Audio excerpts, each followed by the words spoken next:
Oke, selamat pagi, siang, ataupun sore, mungkin saja malam. Bertemu lagi bersama saya, itu Sudarme, dalam seri video pembelajaran matematika wajib kelas 12 semester 1. Dalam hal ini, kaidah pencacahan yang semestinya digunakan di semester 2, hanya karena kelas 12 maka ditaruhlah di semester 1.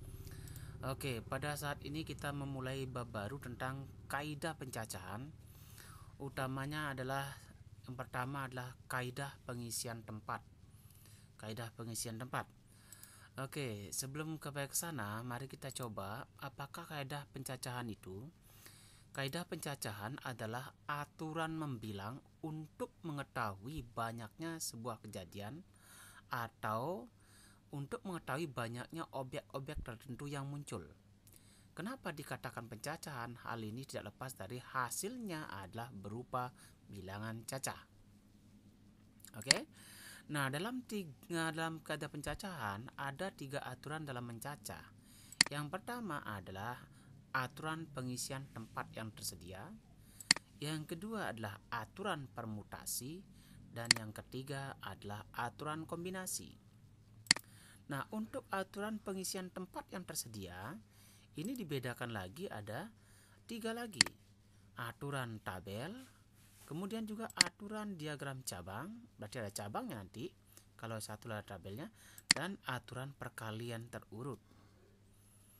Oke, itu secara teori. Nah, sekarang mari kita secara praktisnya, untuk lebih jelasnya dan untuk lebih mengerti, saya akan memberikan sebuah contoh. Misalnya seperti ini. Seseorang mempunyai 3 pasang sepatu dan 5 pasang kaos kaki. Tentukanlah banyaknya cara orang tersebut dalam mengenakan sepatu dan kaos kaki itu. Nah, kita akan coba yang pertama dengan tabel, yang kedua dengan diagram cabang, dan yang ketiga dengan perkalian terurut. Oke, yang pertama kita jawab dengan tabel. Dengan tabel, sepatu itu saya umpamakan dengan P1, P2, P3, 3 ini, karena ada 3 sepatu. Kemudian kaos kakinya kita umpamakan dengan K1, K2, K3, K4, dan K5.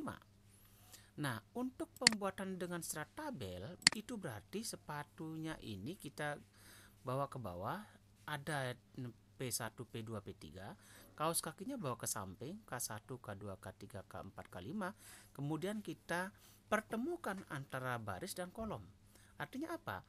Ketika kita ngambil P1, K1, berarti kita menggunakan sepatu 1, kaos ke 1, atau mungkin sepatu ke 1, kaos kedua, atau mungkin sepatu ke 1, kaos ketiga, atau mungkin sepatu ke 1, kaos keempat, demikian juga sepatu 1, kaosnya kelima. Kemungkinan seperti itu. Sehingga di sini aja ada 5. Dengan cara yang sama, kalau kita menggunakan sepatu 2, mungkin kaos 1, sepatu 2, mungkin kaos 2, dan seterusnya. Di sini juga ada 5. Demikian juga pada sepatu ketiga. Nah, kalau Anda hitung ini semuanya adalah 15. Ya. Terus bagaimanakah kalau kita jawab dengan menggunakan diagram cabang? Oke. Kalau kita menggunakan diagram cabang, berarti kita harus menggunakan cabang-cabang nanti. Ini sepatunya ada 3 seperti tadi, P1, P2, P3. Kaos kakinya, karena ini cabangnya ini masing-masing cabangnya adalah 5, karena 5 kaos kaki. Kemudian ini dicabangkan seperti ini, P1 ke K1, P1 ke K2, dan seterusnya akan menghasilkan sama seperti tabel tadi, menghasilkan P1 K1, P1 K2, P1 K3, dan seterusnya. Demikian juga untuk P2, sepatu 2. Hasilnya juga akan mendapatkan seperti itu. Termasuk juga sepatu ketiga akan mendapatkan cabang seperti itu. Semua lengkaplah 15 juga hasilnya. Dengan tabel 15, dengan cabang 15, bagaimanakah dengan perkalian turut? Ya, tinggal mengalihkan saja. Sepatunya ada 3, kaosnya ada 5, tinggal dikalikan saja. Maka 3 kali 5 adalah 15 pasang. Dengan demikian, dengan ketiga cara tadi, kita katakan banyaknya yang kita dapatkan adalah 15 pasang atau 15 kemungkinan. Oke, itu untuk mempertegas bahwa kaidah itu bisa dilakukan dengan cara tabel, cabang, ataupun perkalian turut. Kita menginjak kepada contoh yang kedua. Untuk contoh kedua, misalnya perhatikan gambar di samping ini. Gambar di samping adalah peta rute perjalanan dari kota A, mungkin lewat B, mungkin saja tidak lewat B, sampailah dia C. Oke, mohon diperhatikan. Tentukanlah banyak rute perjalanan dari kota A ke kota C. Ketika Anda lewat B, ketika Anda lewat B, itu ada 6 rute. Dari mana 6 rutenya? Ini 3, ini 2, 3 kali 2 adalah 6. Ke-6-nya itu mungkin ini pertama ke sini, ini ke sini, ini ke sini, sehingga melewati B ada 6 kemungkinan. Kalau tanpa melewati B, langsung aja di sini ada 3 jalan. 3 jalan ini. Dari A tanpa lewat B menuju C ada 3 rute. Sehingga berapakah banyaknya rute yang bisa Anda tempuh? Itu adalah 9 rute. 6 tambah 3, 9 rute. Oke, contoh ketiga. Tentukanlah banyaknya bilangan yang terdiri atas 3 angka.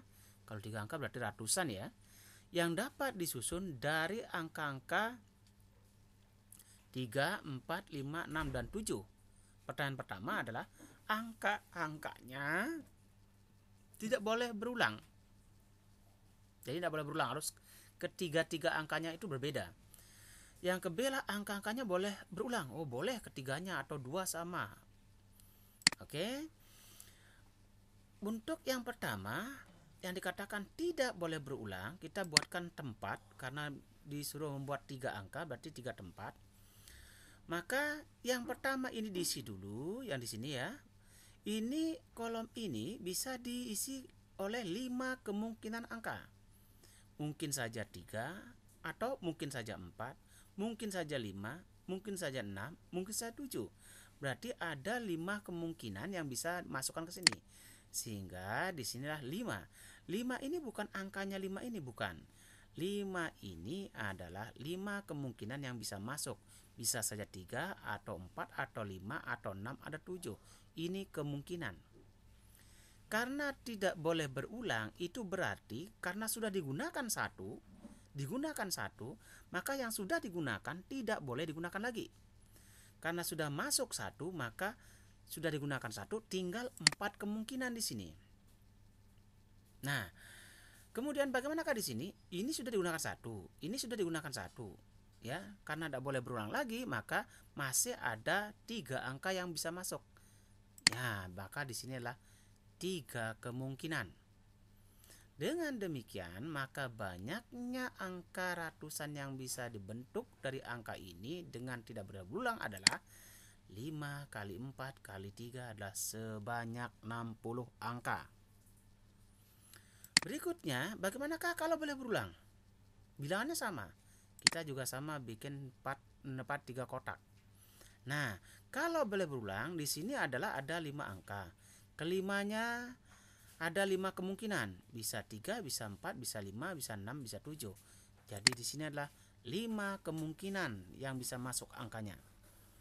Nah, kemudian karena boleh berulang, yang masuk di sini misalnya 6. Ya, 6 yang masuk ke sini, angka 6-nya itu bisa diulang lagi. Itu berarti ada 5 kemungkinan. Nah, 5 kemungkinan karena boleh berulang. Yang digunakan tadi boleh digunakan lagi. Sekali lagi, ini bukan angka 5 yang masuk, tapi inilah kemungkinan-kemungkinan. Di sini sudah digunakan, di sini sudah digunakan, tetapi boleh berulang. Maka di sini boleh lagi berulang, sehingga tetap ada 5 angka yang bisa masuk ke sana, sehingga di sini adalah 5. Nah, dengan demikian maka banyaknya angka yang bisa terbentuk adalah 5 kali 5 kali 5 adalah 125 angka yang bisa kita bentuk dari angka-angka ini. Oke, mungkin agak sedikit bingung. Diulang-ulang lagi. Selanjutnya, contoh berikutnya adalah, tentukanlah banyaknya bilangan yang terdiri 3 angka, lagi 3 angka. 3 angka itu berlainan. yang harus disusun dari angka-angka yang disediakan ini 2, 3, 4, 5, dan 6. Jika bilangan itu nilainya adalah genap, nomor A, B adalah ganjil. Oke, sekarang angka-angkanya 2, 3, 4, 5, 6 ada 5 angka. Disusun 3 itu berarti kita bikin kotak 3. Nilainya genap. Nah, apa ciri khas dari bilangan genap? Ciri khas bilangan genap apabila bilangan terakhirnya adalah genap. Sekali lagi diulang, ciri khas bilangan genap adalah apabila bilangan terakhirnya adalah genap. Sehingga yang harus kita isi dulu adalah bilangan terakhir. Dengan apa? Dengan bilangan genap. Ada berapa bilangan genap di sini? Ada 2, 4, 6. Ada 3 kemungkinan yang bisa masuk di sini agar dia genap. Mungkin saja 2, mungkin saja 4, mungkin saja 6. Nah, disinilah ada 3 kemungkinan, sehingga disinilah diisi 3 kemungkinan. Nah, karena berlainan, salah satu dari 3 angka yang genap ini di sini tidak boleh digunakan lagi, sehingga masih tersedia adalah yang di sini bebas. Apakah dia genap atau ganjil tidak masalah. Sehingga masih ada 4 angka yang bisa dimasukkan karena di sini sudah dimasukkan 1. Oke, di sini ada 4 kemungkinan. Di sini digunakan 1, di sini digunakan 1, sudah 2 angka yang digunakan. Maka di sini masih ada 3 kemungkinan yang bisa masuk.